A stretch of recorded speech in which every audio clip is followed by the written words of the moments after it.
Everything happened too quickly, too much. One moment, Derek was just sitting in his chair, watching his pet rats play and explore his room. The next thing he knew, it felt like he was thrown out by a typhoon, like a giant grabbed him by his shirt and yanked him hard. And now, here he was, staring at the sky, or what was supposed to be the sky. He couldn't see the stars, or the black void of space. It was just an ominous purple, with violent streams of what looked like thick clouds obscuring every conceivable sight, down to the horizon, with bolts of lightning dancing and flickering across random surfaces. The air was heavy. It felt somewhat warm. That strange area between cold and warmth, like you're both feeling a bit chilly, yet also warmed up at the same time. He felt his chest seize up, his lungs not working, and his mind a blank. What the hell is going on? What happened? What is this place? Where is everybody? Slowly standing to his feet, he finally mustered the strength to tear his gaze from what passes for the sky to look at his surroundings. The first thing that came to mind was that this was some Stranger Things shit going on. He could tell that this was his neighborhood, yet not. The houses were there, the streets and the lawns looked similar, but they were off. Not right. Was this a parallel dimension? Or worse, was this some kind of psychotic break in some mental illness he never knew about that just now manifested? A nuclear war finally broke out, and this was just some made-up dream that his brain created for his final moments? Just as Derek felt he was on the verge of completely breaking down, he was jolted out of his panic by a clearly monstrous voice, shrill, like a shriek from a banshee, punctuated by inhuman clicking. Fighting through his paralysis, he looked around for a hiding spot. There, an opening in Henry's deck. Bolting forward, he dived to the ground and then crawled underneath, turning around to keep an eye out front. Derek poured every ounce of concentration into controlling his breathing. He's played a shit ton of video games over his life. While others may be confused or even offended at the idea that you could apply keystrokes and finger movements to real life, this was all Derek had to draw from. He's no soldier, no officer or agent. Just some college dropout who has no idea what's going on. And when the encroaching monster appeared, Derek's heart stopped. A Lovecraftian being.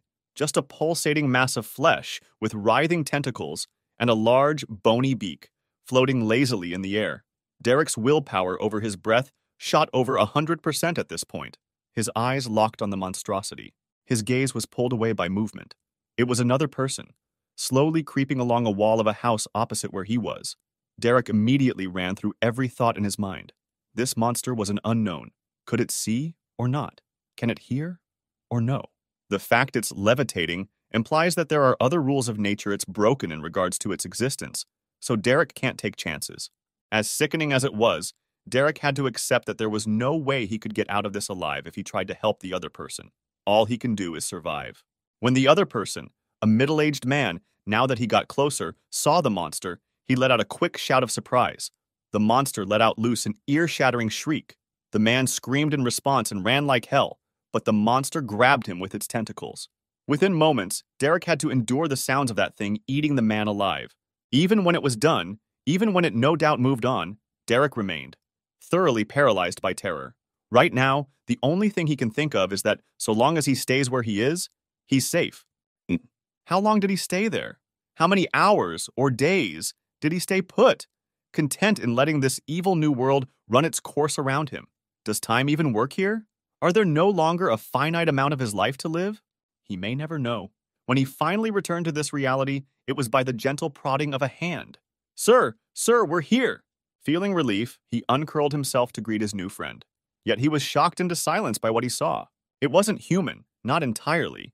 It had the shape of one, but as Derek's gaze focused, he realized it was a rat man, and it actually spoke English. "Sir, that thing is gone now. We're safe!" It spoke to him, its voice expressing assurance. Who are you?" Derek finally spoke, the ability to speak returning to him, yet hyper-vigilant about the rat man. "It's me, sir, Scarface, remember?" it said, a sense of hurt in its voice now. Derek squinted as he studied the rat man's features, and a wave of realization choked him. He saw the scars on his face. It was those same scars that were born from when he was rejected by his mother. How? I don't know, sir," Scarface replied with a sigh. "One minute I was playing with Albert and Splinter in your room, and then we were just thrown about. I hit something hard and it knocked me out. When I came to, I was, well, like this." Derek's eyes drifted to the ground, struggling to process everything that was happening. What happened to this world? And now, What happened to his own pet rats? He then looked back to brown-furred Ratman. You haven't seen Albert or Splinter anywhere since this happened, right? No, I couldn't find them anywhere, Scarface answered as he shook his head, shuddering with a shaky breath. I was actually starting to think I'm the only one left. Then I smelled your scent. You smelled… Oh, right, Derek said initially with confusion. He remembers that when he read up prior to getting the rats. Considering how long he's had them, it's a no-brainer that they would recognize him. Though considering what's happened… Sir, I'm scared, Scarface said with a stammer. What? What are we going to do? How will we stop that thing from killing us? How? Hey, calm down, Scarface, Derek said, a sudden burst of courage surging in him when he saw Scarface starting to break down. And also, I guess I never said my name, eh? I'm Derek. Derek, okay. And sorry, Derek. Scarface nodded. All right, let's think here, Derek began, shifting into a crossed-leg sitting position. The, world has gone to shit, obviously. People are getting killed by monsters, as I've seen. And apparently, unless you or you three are the exception, it seems animals have become more human from this. It's odd, Derek, Scarface commented, sitting down as well. Every time I think back to your room, I can feel just how different it is. I can't even figure out what I was thinking then. I just went and did things. Not that it was a problem. Well, most of the time. Derek shrugged with a little smile. It was fun watching you guys figure things out, playing with your toys and such. Scarface let out a sigh and then wrapped his arms about his knees, curling up some. Derek, we can't go home, can we? It's gone. Right? Derek felt the sharp zing of pained realization before he quickly fought it down, making sure to look at Scarface with a determined face. Let's not think about that right now. Let's focus on finding Albert and Splinter. Once we do, then we figure out if we can leave this shitty hellhole. But I couldn't smell them anywhere, Derek, Scarface reminded him. He reached out and placed his hand on Scarface's shoulder. Even though Derek was expecting it, he still felt somewhat surprised at the warm fur that he felt. Doesn't mean they're dead, all right? Unless we find bodies, we keep assuming they're out there, and we don't stop until we find them, okay? Scarface took a few moments to purge his fear, shown by him letting out a deep huff, and then displaying a determined look of his own. You're right, I may not have smelled them, but even with the scent of death, none of it was from either of them. We'll find them, Derek. Good, that's what I want to hear. Derek grinned and patted his shoulder. All right, I think it's clear, but we keep an eye out at all times, okay? Got it, Scarface affirmed, moving to his fours. After a quick survey from their hiding spot, the human and his Ratman emerged. Taking one last look at the damage done to their former world, they began their search for the missing duo. It was the same as what Derek had seen when he initially came to. It was a dark and twisted imitation of his home. It may have the appearance, but it is extremely obvious that something was wrong. However, after their encounter with the strange, almost Lovecraftian creature that was most definitely hostile as far as they're concerned, the appearance isn't what bothers them. It's what this strange new world now hides and holds. It was when they arrived at what was the town playground that they found another soul. A human, though younger this time, probably around his age, though Derek doesn't recognize him from the college. Seems to be an edgelord, though, given the way he looks. Hey, Derek said as he made his way over. The man turned to face him, a casual expression on his face, as if this was just another day to him. Yeah, what's up? He responded once Derek stopped at conversation distance. You all right? You okay? Derek asked him. The man just shrugged. I mean, we're dead, aren't we? No real problems. I don't think so. Derek shook his head, then crossed his arms. Something's happened. I'm thinking some fucked up shit like from The Mist. Heard of it? Nah, we're dead, the man asserted casually. And I think we're better off for it. We can finally start ignoring stupid things like hunger, famine, and all of that. Okay? Derek responded, unsure of what else to say. Well, have you at least seen anyone else? A few people, yeah, but I don't know where they went. The man shrugged. And it's not my business anyhow. I'm actually going to go ahead and look around for those who already died before us. It'd be awesome to hear what they have to say. Derek just stared in abject confusion as the man casually walked away. But what he did say definitely started some thoughts in him. Are they actually dead? And what they're seeing, walking around in, is the true afterlife? Not caring whether men have been sinful or not, just a one-stop destination for the departed? But what about that creature Derek witnessed? How do they fit in? If this truly is the real afterlife, what role do they play here? Is this just an entire ecosystem, and that the souls of humans are just another species within that system? unaware of where they fit in? Derek! Scarface cried out softly, gripping his arm. I can smell them now! Albert and Splinter! Oh, shit! All right, let's go! Derek snapped out of his thoughts quickly. Lead the way, man. Your nose is better than mine. Scarface already took off in a careful jog, Derek following closely. They would stop here and there, Scarface confirming the scent he was following. They traveled through several areas of neighborhoods, separated by parks or good stretches of the main highway in town. It wasn't until that Derek was about to ask Scarface for a quick rest due to his aching feet that he turned, apparently with a rat's version of a smile. They're close by. I think they're around here. Okay, try not to be too loud, all right? Derek suggested, still keeping a lookout. We don't know what we'll attract if we start shouting now. Right, that's a good idea. Scarface nodded. Come on, let's go. With a quick little huff, Derek prepared himself for one last stretch. He was never an athletic man, and he was surely paying for it now. While not exhausted, his feet are just killing him. Thankfully, it wasn't long. Scarface stopped over by a corner, making sure to stay low. He started to call out for Albert and Splinter in a semi-hushed voice. Derek, too, got down next to him, looking at every spot, both for the rest of his now intelligent rats and for any possible danger. Each time Scarface called out without answer, their worry and concern grew. Derek was starting to think that maybe they had just now moved on. As he was about to suggest that to Scarface, he shot out of his cover, letting out a small, happily relieved chuckle. There they were, approaching from the other side of the street. Albert and Splinter, the duo unmistakable. It was good enough that Scarface was here, now that they both are here too. Things are starting to look up, he thinks. There you two are, Scarface exclaimed once they got close. Though true to what Derek had grown to expect, he immediately took on an angry tone. Do you have any idea how worried I was? I thought you two were dead. Glad to see you too, Scarface. Splinter chuckled dryly, the black-furred rat leaning against the wall. Master! Albert cried out happily, wrapping Derek in a big, tight embrace. I thought you were dead. Both of you. I didn't know what I'd do if... Hey, it's okay, Albert, Derek said soothingly, holding him back. We're all here, alive and well, and I'm really glad that you're okay, all of you. I am too, Derek, Scarface said with a smile, his angry voice disappearing as quickly as it arrived. Oh, right. Albert, Splinter? Master's name is Derek. Always thought you had a name, Splinter commented. Wasn't sure if I'd ever hear it. Derek, what do we do now? Albert asked once he let go. I mean, our home. It's gone, and I don't know any other places. We'll figure something out, Derek said confidently, feeling the same surge he did when he saw Scarface's struggle earlier. Just not sure what to do about those things running around here. You saw them too? Splinter said as he stopped leaning. Giant monsters with the weird arms and mouths? Had to hide from one. Derek nodded grimly, the sounds he heard already sickening him. And, well, gotta hear what happens if you let it catch you. Derek, Splinter muttered once he realized, then taking in a sharp breath to recompose himself. All the more reason not to let them catch us then. Well, we need to find somewhere safe. We can't keep moving forever, Derek stated. Have you guys seen anything that'll do? Like a large place? Stores or warehouses, those things? We've seen pretty big buildings, but I don't know what you mean by stores or something, Albert said with a shrug, then looking somewhere else with a confused face. Hey, why is Scarface over there? Derek looked to where he meant.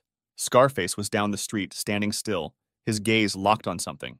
After motioning for the others to stay put, Derek jogged over to where Scarface was. Hey, what's up? Scarface then pointed out what he was watching. There, see them? He saw. It was like a sea of ghosts, a discomforting, undulating motion across the collective, yet they're moving, if slowly, moving towards them. Derek saw a couple of them actually go inside a few buildings. If those things are hostile, there's too many to take on, Derek stated, feeling the almost burning sensation of adrenaline from his very bones in his hands. We need to move, and fast. Agreed. Scarface nodded, though his gaze turned to the sky.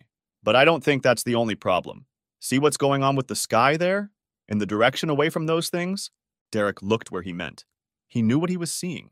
It was a storm brewing, dark violet clouds roiling almost fearsomely quickly in the distance, massive arcs of lighting striking the ground below. Derek looked back at Scarface. That's a storm, and by the looks of it, a full-on thunder and lightning storm at that. Wait, is it the one that makes that really loud noise and bright lights? Scarface asked quizzically. Derek nodded in response, to which Scarface then muttered, Albert. Shit. Derek remembered after a few seconds. While they never came often, they still do arrive periodically during the year. Albert is terrified of the storm, taking a day or two just to go back out. We don't have a choice, Derek sighed. We've got nothing on us, no tools, weapons, anything. It's just all four of us with our fists, feet, and teeth. And even then, it's basically ghosts that you'll just pass right on through. I hear you, Derek. Scarface nodded, giving a few quick glances back at the slowly approaching glob of dark ghost-like creatures. But I promise you this. If we do have to fight, either them or something new, stay behind me. I won't let anyone touch you or the others.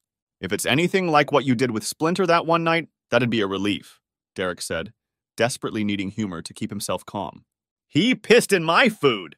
Scarface bursted out with pure anger. Yeah, and you both terrified him and me, Derek responded, giving out a half smile. I actually thought you were about to kill him. And you wouldn't do that if someone else did the same? Scarface continued to shout, his teeth clenched. No, actually, I wouldn't, Derek answered simply. I mean, yeah, it'd piss me off, but I wouldn't, grab a hammer and beat their heads in. Not wasting any more time, Derek and Scarface jogged back to the others, who were clearly waiting on what was going on. Sorry, guys, but we need to move, Major Trouble. Derek broke the news. And, Albert, sorry to say this, but we'll have to move through a storm if we're to avoid that trouble. Through the storm? Albert asked with a little squeak of rising terror. You mean, where it makes the bright light and loud noises? We'll all be right with you, Albert, don't worry, Splinter said in a calming voice. Just stay with us, okay? Albert, I need you to trust me, okay? Derek asked, approaching the scared albino. I wouldn't do this if I didn't think we'd have to, okay? I know how much you hate thunderstorms, so that just means how bad the trouble is coming our way. After a few shuddering breaths, Albert nodded at him with an attempt at determined focus. I do, Derek. Just don't leave me alone and I'll try my best. Promise, Derek said with a smile, then looked around for a bit. I don't know anywhere specific to go, so with that in mind, let's just keep moving as long as we can until things seem quiet. Stay in cover, keep your heads down and your eyes open, or your noses high or something like that, I don't know. Ready, Scarface said confidently. The other two confirmed with a nod. Taking in a deep breath, Derek gave the order. Son. Thanks to how slow the mob moved, Derek and the group were well distant by the time they reached where they were. He had no intention of seeing if they were hostile or not with the sheer difference in numbers they had. Back on the road, and with his feet practically burning red-hot with aching exhaustion now, he spent most of his energy silently cursing whatever god existed for letting this happen, and at himself for continuing to be a lazy ass. Though he will admit, this is something nobody could predict, but he doesn't care. He just really regrets not spending time doing at least a basic fitness routine. The storm's getting closer, Albert spoke out, his voice giving clear evidence of his struggle. Yeah, it is, Derek responded with a nod after looking at the horizon. Let's try and get a little more distance, then start looking around for shelter, yeah? Agreed. Splinter nodded, having his arm wrapped around Albert for comfort. You okay there, Derek? You're walking a little odd. Just some issues with my feet. I'll handle it. Derek waved off, focusing on correcting his gait. They're hurting, aren't they? Splinter asked in a serious tone, after watching him for a few moments. There's no danger in taking a few moments to relax. Whatever those things are, they're not chasing us if they even know we're around. I think we're safe for a quick few seconds of a break. Don't let me hold everyone back, I'll be fine, Derek replied with a firmer voice. Sorry, Derek, but we're taking a break, Scarface said in a semi-growling voice. What happens if we get into trouble, and you fall to the ground because you pushed yourself too hard? I can handle it, all right, Derek shot back, annoyance growing in his voice. I'm not going to go all baby on you guys and complain about some sore feet. I'll keep going, however far we need. You know what, in that case, Scarface immediately dove forward and swept his arm against Derek's legs. During his fall, Scarface caught his upper body with his other arm, now carrying Derek in his arms. There, we can keep moving, and your feet can get a break. Why, hey, Derek exclaimed, writhing a bit in surprise. God damn it, put me down! I don't need to be carried! Yes, you do! Scarface shouted right in his face. Now shut up and relax! Derek put on a stink face and crossed his arms. Even though he's not actively protesting, he hasn't accepted it fully either. Scarface just let out an annoyed huff and continued his pace with the others. Even now, I'm still basically a fucking child, Derek muttered under his breath. Derek! Scarface warned through clenched teeth, his limit fast approaching. Both of you, quiet now, Splinter demanded all of a sudden. Like I said, still a fucky plap! Scarface rapidly shut him up with a hard smack of his palm to Derek's mouth, glaring at him with unholy anger while growling, "Trouble's coming!" That shut him up for good. Looking around nervously, he saw that the trio were highly on edge, as if making absolutely sure they were right. And they were. That horrid screeching and clicking pierced the air, piercing Derek's very own heart, surging his body with the ice-cold grip of terror. Silently, Splinter motioned for them to follow him. Dashing over to the side of a street, they were entering an alleyway when Splinter got down to the ground and looked underneath a tight spot. After spending a few seconds, he pulled away and pointed towards it. And then Albert crawled underneath it. Derek knew what the plan was. He immediately moved Scarface's hand away and tried to get off. "I can't go in there!" "We'll help you, Derek, but we have to hide now," Splinter said in a hushed voice. Punctuating his point, the human hunting monster let loose another screech. "No, I literally can't. I can't fit there," Derek protested again, starting to look around. I'll figure something out. Just go and hide." "We're not abandoning you. Now let us help," Scarface growled, already bringing him to the ground. Knowing there was no use, Derek submitted himself. With the screeching signaling its approach at Splinter's direction, he made sure his cheek faced the ground. He felt them grab his arms and drag him in, and it was just as he feared. There was virtually no room. He can't even look up without his nose squishing against the underbelly of the building they were hiding under. The fear of that thing, the growing tension of its approach, and the sense of crippling helplessness was already taking a toll on him. The air growing thin, feeling his heart race faster and faster over time. "Derek, stay calm. We're okay," Splinter said to him, gripping his shoulder softly. "We're all right here." As much as he wanted it to, it didn't make a difference. Derek is still feeling the struggle of keeping it together. If that thing finds them, he's a million ways fucked. He can't move, can't even turn the way he is. Are his feet in? It feels like they're outside. And there's Scarface, turning around like it's not a big deal. So apparently they still have their old flexibility, but now augmented by a more human body? He nearly smashed himself into the building when the monster let loose yet another screech, this time making it clear it's practically right there. With no other choice he could make, Derek just closed his eyes and tried to go somewhere else mentally, thinking back to his old life. The time he went to Disneyland with his family, got to ride the Tower of Terror, and that Indiana Jones ride as well. The simple times where he just sat in his chair, watching his pet rats play and explore the room, and sometimes even playing a few games as well. "Derek!" Albert nudged him as he spoke in a hushed voice, tearing Derek away from happy thoughts. "It's gone! We can get out now!" "Then fucking do it already! I'm fucking dying here!" Derek exclaimed. On cue, he felt his legs being grabbed, followed by him being dragged out from under the building. It was Splinter and Scarface, who immediately helped him back up. "Derek, breathe!" Scarface instructed, holding him by his upper arms. "It's gone and we're out. It's safe to move now." Heaving and finally starting to feel calm now, Derek looked about. Albert wrapped his arms around him, holding him tight. "We're sorry. There wasn't any better choice, Derek." "We'll keep watch. Just let us know when you're ready, okay?" Scarface stated, already keeping an eye out towards the street. Derek just nodded and hunched over, trying to breathe out the remainder of his stress. Albert tried his best and continued hugging him tight, not knowing what to say to help. "Hey, Scarface," Splinter spoke up. "You see that? Was that there before?" Scarface walked up beside him and looked to where he was referring to. Off in the distance, there was a bright column of light that pierced the sky itself, a water-like movement along the edges. After staring at it for a little bit, Scarface shook his head. "Derek, what do you think?" Splinter asked gently. "Something we should check out or just ignore?" After getting up and seeing what he was talking about, Derek let out a long sigh, finally ready. "Better to know now. Come on, let's go see." It was the stuff of any fiction books or movies, fantasy or sci-fi. When Derek and co. arrived at the mysterious column, they discovered it was actually some kind of portal or gateway to what is clearly the real world.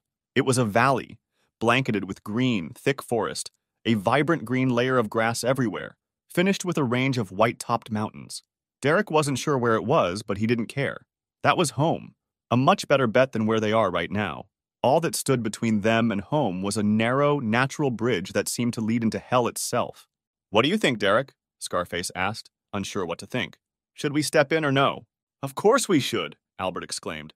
"That's home right there. Why wouldn't we?" "But how do we know it's actually home and not some trap?" Splinter commented, eyeing the portal warily. "We don't know anything about this place." "I say we take that chance," Derek said firmly, eyes never leaving the scene. "All together, okay? And make it quick? I think the storm's on top of us," Albert insisted, looking above. With one final moment of preparation, they began their entry through the portal. As the first among them was about to touch the event horizon, the storm struck. In a split second, Derek lost every thought he had. Every muscle in his body clenched or flexed without his say-so. And when he came to, he was dangling off the side of the bridge, Scarface desperately holding on by his ankle. "Derek, hang on! I got you!" he screamed. In an unstoppable tidal wave, Derek felt panic surge through his body, more so when he saw what awaits should he fall. Fighting everything in his body, he scrunched up to try and offer his hand to Scarface. Fate had other plans. Another lightning struck, right next to Scarface. While not making impact, it startled him, which led to him losing his grip. And as Derek felt true weightlessness, every emotion he had leaving as well upon his grim realization, he watched as his once-pet rats were leaning over the edge of the cursed bridge. "Derek!" Albert let loose a scream that could leave any throat raw. Scarface and Splinter just stared at him, no doubt in traumatized shock. After that, Derek met his fate. Upon passing through a wave of pure energy, his body disintegrated. He watched his clothes disappear, as if Thanos himself came and delivered his infamous snap. Then his flesh, exposing his inner systems.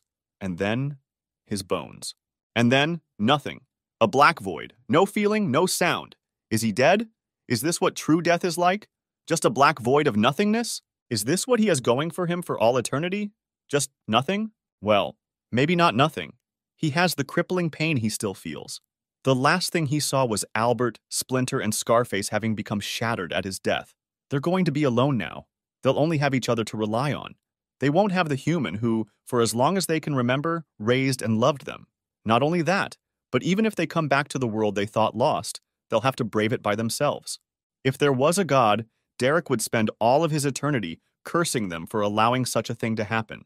The thing that, as far as he knew, ended the world, allowing him to die in front of his own pets, who somehow got more human-like bodies and intelligence. He could have talked with them, hang out with them, even. As weird as it sounded, Derek could actually have had so much more fun with them now that they weren't just instinct-driven animals. "Jesse," a voice tore him from his thoughts. Startled, what he wanted to do was look around, but he wasn't sure if he was doing that. "Hello?" he called out. At least he could talk. But what unnerved him was the lack of an echo in this void. "Jesse?" it responded, sounding surprised. Is that you?" Who is this?" Derek responded, actually feeling hope. Where am I?" "Please wait, Jesse. Not much longer now." The voice, definitely a woman, said in assurance. I'm not..." Derek felt something. The fact he felt anything was a shock in of itself. It was a tugging motion, like someone reaching out and pulling him. "What are you doing?" "Jesse, please don't resist. I'm bringing you back," the voice answered. "We'll be together again." I don't..." And this time, the tug was far more forceful, a full-on yank. And when it happened, he fell again, just like he did off the bridge. He didn't know if he screamed to his end, and he doesn't know if he's doing that right now. But unlike the gentle, insidious slow stop when he fell off the bridge, this one hit him hard, as if he fell down onto the ground from a great height. And when he made impact, everything rushed over him. He could feel grass and dirt, a warm breeze over him, the smell of the outdoors, and he could hear faint rustling of trees. And pain. Pain across his body, though he soon realized that would be obvious if he did actually fall from somewhere high. Not only that, but his mouth felt weird too. "Jesse?" The same voice, now much clearer, spoke out in hopeful suspense. Once he got his bearings, Derek started getting up slowly, turning towards the source of the voice. He was shocked. It was a bat. A woman, by the cleavage on her chest, wrapped in rather fancy-looking clothes, finished with silver and gold jewelry adorning her person. I am Derek. Who are you?" he asked, not sure if that was the right move. The Batwoman's posture noticeably slumped and gone limp. No doubt whatever hopes she had were dashed. "You're not him. Well, you're alive now. Go away so I can focus," she said in a disheartened voice. I don't understand. What did you do?" Derek continued, but he noticed something when he reached out his hand. It wasn't his. There was fur on it. Staring at for several moments, he looked around. He spotted what seemed to be a pond and dashed over it, looking into it. It wasn't his face. It was a rat's face now. His face. Staring at it in abject disbelief, it soon gave way to anger, quickly turning back to the bat. "You! The fuck did you do to me? Why did you turn me into a rat?" "I said go away," she replied simply on her knees as she was packing up some things, most likely ritual items. Enraged, he promptly moved in front of her and promptly squatted down, forcing their eyes to meet. No, I'm not going anywhere until you start talking, right fucking now. The Batwoman glared at him intensely, not saying a word. He's not backing down at all, doubling down even. After many tense moments, the Batwoman seemed to have finally given up with a sigh. Okay, Promel, you win. You're a red rack because you lost your body. How? I don't know and I don't care. If I did the ritual any different, you would just be a spirit bound to this land. But instead, I offered up the body of a red rack as a new host for your soul. That's why you're... What did you say? A rat? That's why you're a rat. What? Derek stammered. The fuck are you talking about? She sighed, one of pure, tense annoyance. Many things have changed since your people controlled this world. Your children and their children may have forgotten what you've brought, but your people live on. That's all I'm going to tell you. If you wish to know more, there's a red rack village nearby, or should I say, a rat village. Seek them out. Bother me anymore and I will flay your soul back to the ether.